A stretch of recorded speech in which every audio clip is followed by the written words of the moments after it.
She stepped off the landing craft into knee-deep water on the morning of June 9, 1944, carrying a medical bag that weighed 31 pounds and wearing boots that were 2 sizes too large because the supply sergeant at the embarkation point in Southampton had not had her size and had given her what he had and told her to make it work. She made it work. Second Lieutenant Dorothy Barr was 24 years old, from a small town outside of Cincinnati, Ohio, and she had been a nurse for 3 years, the last 14 months of them in the Army Nurse Corps. She had trained at Camp Kilmer in New Jersey and at a field hospital exercise area in the south of England, where they practiced setting up and breaking down surgical tents in conditions designed to simulate what the real thing would feel like. The simulations had been thorough. They had not been sufficient. Nothing that happened in a training exercise in England in the spring of 1944 had fully simulated what happened when the landing craft ramp dropped on a Norman beach, 3 days after the largest amphibious invasion in human history. And Dorothy Barr stepped into the cold water of the English Channel and started walking toward the shore. The beach was not a beach anymore. It was a logistics operation. The sand that had been a killing ground on June 6th was now a pipeline, supplies and men moving inland in a continuous stream, the infrastructure of an army that was trying to move faster than the German defenders could react. The obstacles were still there, the steel hedgehogs and the wooden stakes that German engineers had planted in the tidal zone to wreck landing craft. Some of them had bodies caught in them. The men moving supplies past those obstacles had learned not to look. Dorothy looked. She had been trained to look. Her job required looking at things that other people looked away from, because looking away was the first step toward not being able to help. And not being able to help was not something the men who were going to be brought to her tent could afford. She walked up the beach with the rest of the nurses from the 45th Field Hospital Unit. 6 women in oversized boots carrying medical bags and field packs, following a corporal who had been sent to meet them and who had the expression of a man who had been on the beach since June 6th and had processed so much of what he had seen that he had arrived somewhere on the other side of shock, where things simply were what they were. He led them up a lane that had been cleared through the minefield above the beach, marked on both sides with white tape that said very clearly what it meant. And Dorothy walked between the white tapes and understood that the tape was the only thing separating her from the mines, and that the only correct response to this understanding was to keep walking. The field hospital was set up in an orchard 2 miles inland, tents among the apple trees, surgical tables made from plywood and sawhorses, generators running on fuel that arrived in cans from the beach. The smell was antiseptic and blood, and the particular smell of men who had been in combat and had not been clean for days. Dorothy knew the smell of blood. She did not yet know the smell of mass casualties, which is different from the smell of a hospital ward in ways that the body registers before the mind does. She learned it that first afternoon. The 45th Field Hospital had been receiving casualties since June 7th, the day after the landing, working with the nurses and surgeons who had come ashore in the initial medical units. By the time Dorothy and her unit arrived, the hospital had been running for 48 hours without stopping, which meant the surgical teams had been operating for 48 hours with the kind of interruptions that artillery nearby produced, and nothing else. The nurses who had been there since the 7th had the faces of people who had stopped thinking about time and were simply working through the continuous present of the next patient and the next procedure and the next decision. Dorothy took over a ward section from a nurse named Lieutenant Frances Carey of Boston, Massachusetts, who had been on her feet for 19 hours and who handed over the patient list with the efficiency of a woman transferring a responsibility rather than a burden, because she had learned in 48 hours that thinking of it as a burden was a way of making it heavier than it needed to be. Carey said, 14 patients, 3 post-op, watch the chest tube on bed 7. It's been bubbling since this morning, and Weston wants to know immediately if the rate changes. 4 pre-op waiting, 2 of them can probably wait until morning, the other 2 can't. 7 that are stable and will need transport to the ship as soon as we can arrange it. Dorothy said, "Got it." Carrie said, "One more thing. Don't let them see you struggling. They'll spend their energy worrying about you instead of healing. Whatever you feel it later." Then she walked to her cot and was asleep in 4 minutes. Dorothy Barr stood at the entrance to her ward section with the patient list in her hands, in a tent in a Norman orchard 2 miles from Omaha Beach, 3 days after D-Day, and understood that she had arrived at the place she had been trained for. The training had been good. The training had not been enough. The gap between the training and the place was the gap that she was going to have to close herself, with whatever she had brought with her, which was everything she knew and the willingness to learn everything she did not know yet in real time, without the option of stopping to process it. She went to bed 7 and checked the chest tube. Dorothy Barr had grown up in the kind of small Ohio town where everyone knew everyone, and the doctor was the most important person in the community after the minister, and where the nurses who worked with the doctor were understood to be doing work that mattered in the way that very few kinds of work matter, directly and personally, and with consequences that were visible immediately. Her mother had been a practical nurse before her marriage. Her father ran a hardware store on the main street. She had decided she wanted to be a nurse when she was 11 years old, watching her mother care for a neighbor who was dying slowly of something the doctor could not fix, and understanding that the caring itself was a form of medicine that the doctor's bag could not supply. She had gone to nursing school in Cincinnati at the age of 18 and had graduated at 21 with the kind of record that her instructors described as excellent, in the specific way that meant she was going to be a very good nurse in difficult conditions, rather than a comfortable nurse in easy ones. The Army Nurse Corps had recruited her directly from her hospital job in the summer of 1942, 8 months after Pearl Harbor, and she had said yes, without spending much time on the decision because the decision had seemed obvious to her, which was characteristic.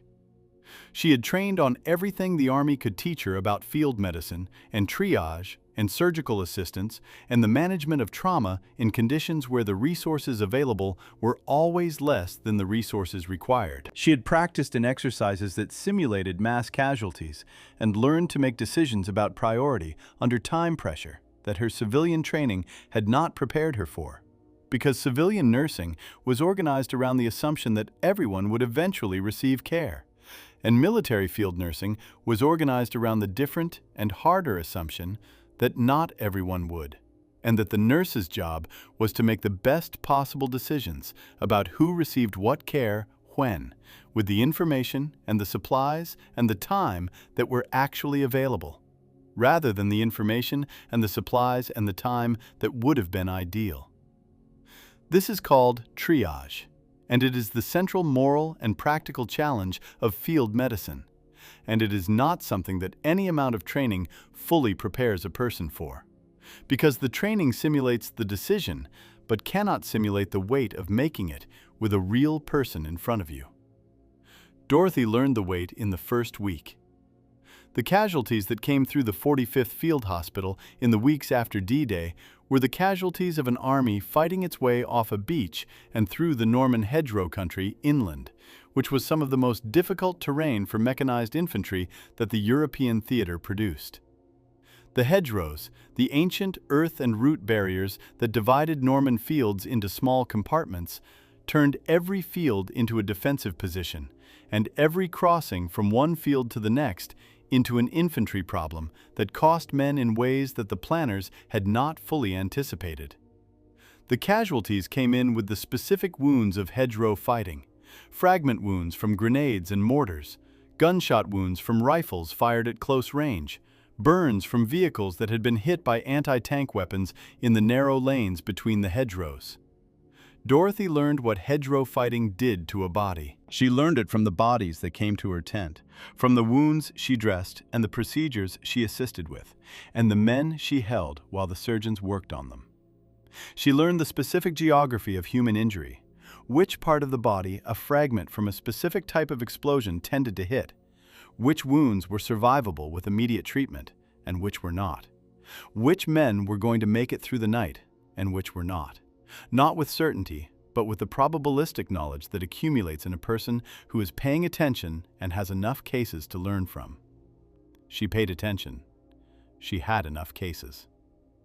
The field hospital moved for the first time on July 2, 1944, breaking down and repacking in 4 hours to keep pace with the advancing front.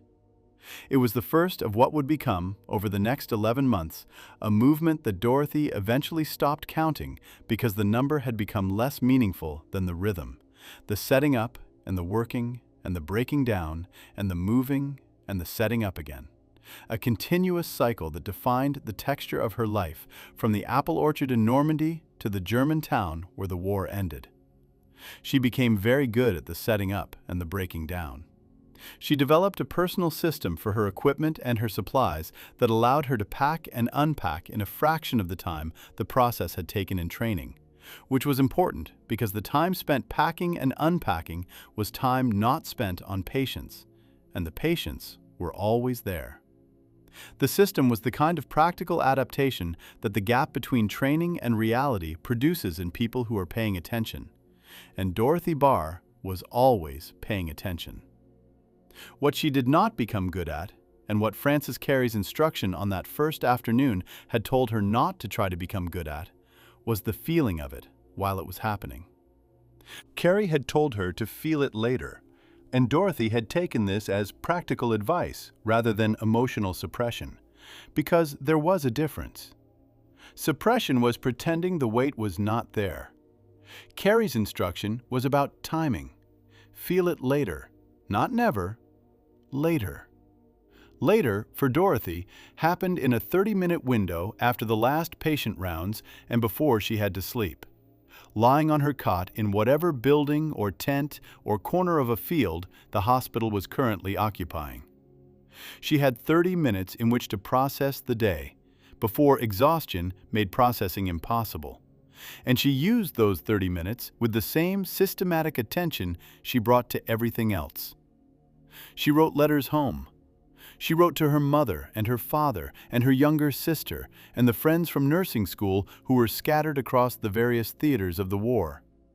She wrote about what she was doing in the terms that the censors permitted, which meant she could not describe specific locations or unit designations or the nature of the casualties she was treating. She wrote about the weather and the countryside and the people she was working with and the food, which was a reliable topic because military field rations were something that everyone who experienced them had opinions about, and the opinions were consistent. What she did not write about was the specific weight of the days, because the specific weight of the days was not something that the 30-minute window after rounds was large enough to contain, and was not something she was ready to give to the people at home who were worrying about her and did not need more material for the worrying. She kept a separate journal, not for the censor and not for her family, for herself, in a series of small notebooks that she kept in the bottom of her field pack and wrote in when the 30 minutes permitted. The journal was where the weight went. It was not literary, it was precise. Dates and cases and what she had done and what the outcome had been, and, occasionally, one sentence that captured the specific texture of the day in a way that the clinical record did not. The journal entry for July 18, 1944, which was the day the 45th Field Hospital moved into the area of the Saint-Lô breakthrough and received more casualties in a 12-hour period than it had received in any previous 12 hours, contains 4 pages of clinical notes and ends with one sentence. She wrote, "I don't know yet what this does to a person, but I am going to find out." She was finding out. The campaign moved through France with a speed that surprised everyone, including the German commanders who were trying to manage a front that was collapsing faster than they could establish new defensive lines. The 45th Field Hospital moved with it, sometimes setting up in buildings that had been under German occupation the previous week, sometimes in fields, once in a Catholic church in a village that had been shelled heavily enough that the roof was partially gone and the stained glass windows that had survived 8 centuries were not going to survive the autumn of 1944. Dorothy worked in the church for 3 days. She remembered it later not as a place of particular spiritual significance, but as a place where the acoustics were strange, and the light that came through the intact windows in the morning fell across the surgical tables in colors that seemed wrong for the work being done in them. The reds and blues of medieval glass on the white coats and the instruments and the wounds. She wrote in the journal, "The light in the church today was beautiful and completely inappropriate, and nobody mentioned it." She developed relationships with the men she treated that were different from the relationships nurses developed with patients in civilian hospitals, where the duration of care was longer and the patient and the nurse occupied the same space for days or weeks and had time for the accumulation of small knowledge about each other that constitutes a human relationship. In the field hospital, the duration of care was measured in hours for most patients, the time between arrival and stabilization and transfer to a facility further back in the evacuation chain. The relationships that formed in that time were compressed, intense, and then over. The patient transferred and the nurse moving to the next one. Some of them she remembered with the specificity that certain moments produce, regardless of how briefly they lasted. A boy from Alabama, she never learned his last name, who had been wounded in both hands and who spent the 3 hours before his surgery talking to her about a baseball team in Birmingham that he had played for the summer before the war, describing games with the detail of someone for whom the memory was more present than the tent and the noise and the smell around him. She had listened to every word. When he went into surgery, she did not know whether his hands could be saved. She did not see him after surgery because he was transferred before her next rounds. She wrote about him in the journal. She wrote about a lot of them. The journal was not something she had been advised to keep. No one had told her that the act of writing about the days would be part of what made the days survivable. She had started it because she was a person who thought clearly by writing, and who needed a place to put the thoughts that the 30-minute window produced. What it became, over the 11 months between Normandy and the German town where the war ended, was the record of a person being changed by what she was doing, and tracking the change with the precision that her training had made habitual. She tracked specific things, the evolution of her triage decisions, how her criteria changed as she got more experience and more context, the way her relationship with the surgical teams developed, the shorthand that experienced surgical nurses and experienced surgeons develop when they have worked enough cases together to anticipate each other's needs, the management of her own fear, because the field hospital was not safe. It was safer than the front, but it was not safe.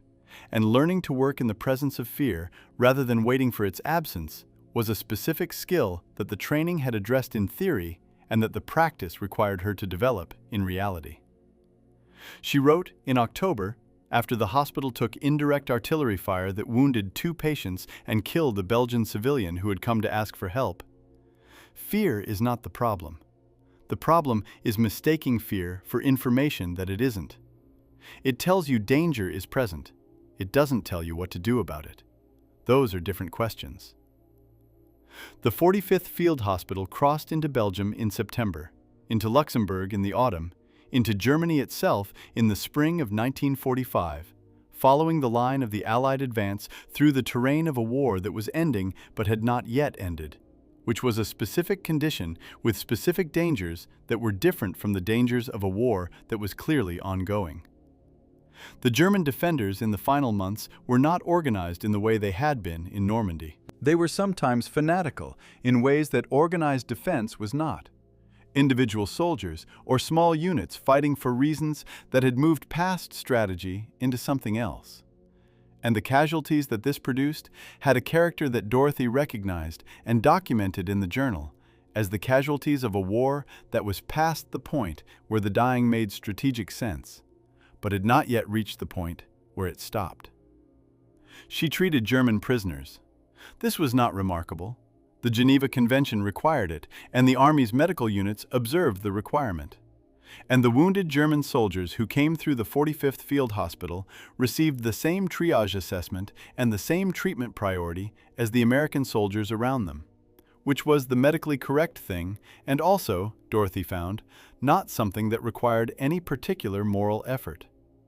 A wound was a wound. The uniform of the person wearing it was information for the administrators and the intelligence officers. It was not information that changed what a nurse did at the bedside. She wrote about this once, in response to a letter from her sister who had asked her whether it was hard to treat the enemy. She wrote back, "They are not the enemy when they are in my ward. They are patients. The enemy was something that happened before they got here. What I have is what is here now, and what is here now is a person who needs help." Her sister kept the letter. The war in Europe ended on May 8, 1945. Dorothy Barr was in a field hospital in a German town whose name she recorded in the journal without comment, having spent the previous 16 hours in surgery assist on a series of casualties from a firefight that had occurred the day before the surrender was announced, which was a fact about war that she had understood intellectually and now understood in the specific bodily way that only direct experience produces. That wars do not stop when the decision to stop them is made. That the dying continues through the interval between the decision and the actual cessation, and that the interval has its own casualties, who are as dead as anyone who died before it. She wrote on May 8th, "It is over. I don't know what that means yet for me personally. I know what it means for the men coming in. It means the last ones have already come in, and I just don't know which ones were the last ones yet." She sailed home in July of 1945 on a transport ship that was carrying several thousand men back across the Atlantic, and the crossing took 9 days, and she spent most of it on deck watching the ocean, which was the first extended period she had had in 11 months to simply be present, without a patient requiring her attention, or a procedure requiring her assistance, or a decision requiring her judgment. She discovered in those 9 days that the extended present without immediate requirement was harder than the continuous work had been. The work had kept the weight at a manageable distance by keeping her occupied with its immediate demands.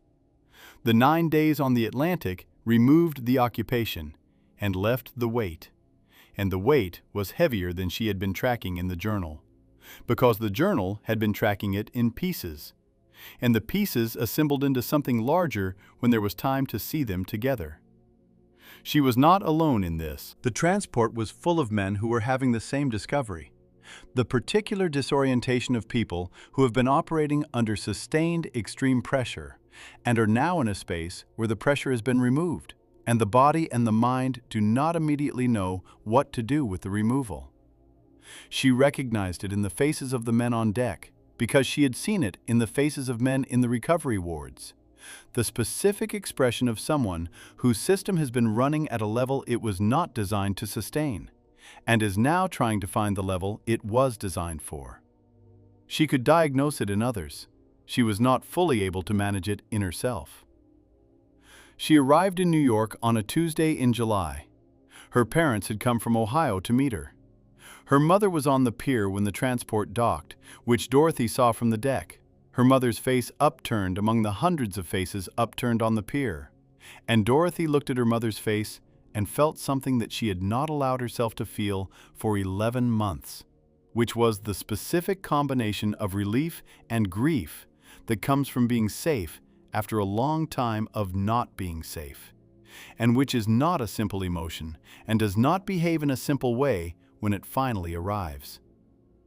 She came down the gangway carrying her field pack, which still had the 31-pound medical bag in it by habit, and her mother held her, the way mothers hold daughters they have been afraid for, which is differently from how they hold them in ordinary times, with a completeness that does not leave room for anything else. Her father shook her hand first, then held her, which was characteristic. They drove back to Ohio. They had a dinner that her mother had been planning since Dorothy's return date was confirmed. All of Dorothy's favorite foods, the chicken and the corn and the pie that her mother made with the apples from the tree in the backyard. They sat around the table in the house she had grown up in, and her parents and her sister asked her about the war, and she told them what she could tell them, which was a fraction of what she knew. Not because she was hiding it, because the translation was not available. The things that she had been doing for 11 months were not translatable into the language of a dinner table in Ohio in July of 1945. Not because the people around the table were inadequate to the information, because the information was the kind that only made sense in the context that had produced it. And the context was 11 months of a field hospital moving across Europe behind an advancing army. And the people around the table had not been in that context, and she could not construct it for them in the time available at a dinner table. She said, "It was hard work, and I'm glad it's over, and I'm glad to be home." All three of these things were true. None of them was sufficient. Her mother said, "You look thin." Her sister said, "You look different." Her father said nothing, but looked at her in a way that said he understood that there were things she was not saying, and that he was not going to ask her to say them. She was grateful for this. She went back to nursing in Cincinnati in the autumn of 1945. She went back because it was what she knew how to do, and because the doing of it was better than the not doing of it, better than the sitting with the weight without the work to balance it. She went back to civilian nursing and discovered that civilian nursing was simultaneously the same thing she had been doing and a completely different thing, because the conditions were not the same, and the demands were not the same, and the specific compressed intensity of the field hospital ward was not present. And the absence of that intensity was something she had to adjust to, rather than something she simply settled back into. The adjustment took time. She was honest about this in the journal, which she continued to keep after the war. She wrote about the strangeness of working in a building that was not going to move tomorrow, in conditions that were stable, with resources that were adequate, on patients whose situations were serious, but were generally not the situations of men who had been wounded by weapons whose designers intended them to be fatal. She wrote about the specific disorientation of competence that exceeds the demands being placed on it, the sense of operating with capacities that had been built for a level of requirement that was no longer present. She was a better nurse than she had been before the war. This was not a comfortable thing to know. It meant that she had purchased the improvement at a cost that she had not fully priced when she enlisted in the Army Nurse Corps in the summer of 1942. She wrote, "I am better at this because of what I saw. I don't know how to feel about that sentence, but it is true." Dorothy Barr married in 1948 a man named Gerald Walsh, who was an engineer and who had served in the Pacific Theater and who understood, without requiring explanation, the specific quality of silence that people who have been in sustained combat situations bring back with them. They had 2 children. They lived in Cincinnati for the rest of their lives. She never stopped nursing. She worked for 31 years in the same hospital, moving through roles that eventually put her in charge of a surgical ward and then in charge of nursing education for the hospital's training program. The nurses she trained received from her a specific emphasis on triage decision-making and on the management of high-volume casualty situations that went beyond what the standard curriculum required, because she had learned things in Normandy and France and Belgium and Germany that the standard curriculum did not contain, and that she believed every nurse should know. She retired in 1976. Her son found the journals in the mid-1980s, not hidden but not prominent, in a box in the basement that also contained her Army Nurse Corps uniform and her discharge papers, and a small collection of the letters she had written home from the field. He asked her about them.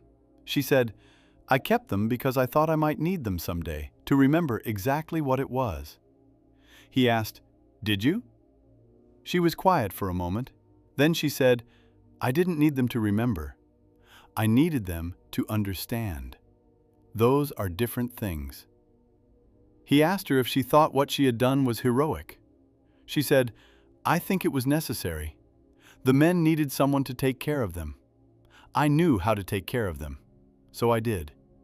Whether that's heroic depends on what you think the word means." He pressed her. He said, What do you think it means? She thought about this with the specific quality of deliberation she brought to questions that deserved real answers rather than quick ones. Then she said, "I think heroic means doing the thing that needs to be done when the thing that needs to be done is very hard and you could choose not to do it." By that definition, yes, I suppose we were heroic. But I didn't feel heroic. I felt like a nurse doing her job in conditions that made the job very hard. The heroism, if there was any, was in the continuing, just the continuing. Showing up the next day and the day after that, and doing the work that was in front of you. The showing up, the continuing. 59,000 women served as Army nurses during the Second World War. 201 of them died in service, 16 of them killed by enemy action. They served in every theater of the war, in field hospitals and evacuation hospitals and hospital ships and base hospitals, in conditions that ranged from difficult to lethal. They received, at the end of the war, the same discharge and the same gratitude and the same return to civilian life that the men they had served alongside received. What they had seen was not the same as what the men had seen, but it was not separate from it either. They had seen what the war did at the point where it met the human body, with the most complete and sustained intimacy of any group of people in the war. They had seen 10 months in Normandy and 11 months in the Pacific, and however many months in North Africa and Italy and the CBI theater. All of it through the lens of the ward and the surgical tent, and the decisions about who received what care when, with the resources that were actually available. They brought that knowledge home with them. Most of them, like Dorothy Barr, kept it mostly to themselves, not because it was secret, but because it was not translatable. Because the dinner tables of 1945 America did not have the context to receive it. And the women who carried it had learned to live with carrying it, rather than expecting it to be taken from them. The journals that some of them kept are in archives now, in university collections and veterans' history projects and family attics. They are precise documents. They contain clinical language and the specific shorthand of women who were thinking in terms of procedures and priorities and outcomes. They contain, occasionally, the one sentence that reaches past the clinical into something else. The sentence that says what it was like rather than what happened. Dorothy Barr's journals are in the collection of a university library in Ohio, donated by her son after her death. The final entry in the last journal is dated May 8, 1945, the day the war ended. It says, "All the ones I could save are saved. The ones I couldn't are not. I did the work that was in front of me every day. That will have to be enough." It was enough. It was more than enough. And the fact that she wrote it as though she was not certain it was enough is the most honest thing in the journals, which are full of honest things. Because she was a person who had learned honesty from work that did not forgive its absence. And she brought that honesty to the last sentence as she had brought it to every sentence before it. The work that was in front of her, every day, for 11 months, from the beach at Normandy to a bombed church in France, to a German town whose name she recorded without comment on the day the war ended. That is the whole of it, and the whole of it is everything. If this story reached you, please like and subscribe. The women who served as Army nurses in the Second World War carried what they saw for the rest of their lives, mostly in silence, and they deserve to be remembered with the precision and the honesty that their work earned. Thank you for watching.